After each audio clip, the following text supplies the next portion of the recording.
అందరికీ నమస్కారం. రోజుకొక వేమన పద్యం.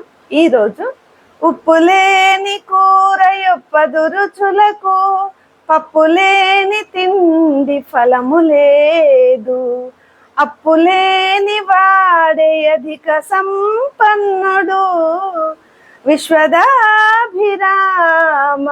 వినురవేమా. భావం: ఓ వేమ, అన్ని పదార్థాలు సమకూర్చుకొని ఉప్పు తగినంత వేయకుండా చేసేటటువంటి వంట రుచించదు. అలాగే పప్పు లేకుండా తినే తిండి వల్ల ఉపయోగము లేదు. అప్పులుండి ఎంత ధనవంతుడైనా సరే అప్పు లేని వాడే గొప్ప ఐశ్వర్యవంతుడు, ప్రశాంతమైన జీవితం గడుపుతాడు అని భావం. అంటే మనము అవసరం ఎంతవరకు ఉందో అంతవరకు నడుచుకోవాలి అని భావం. ధన్యవాదములు.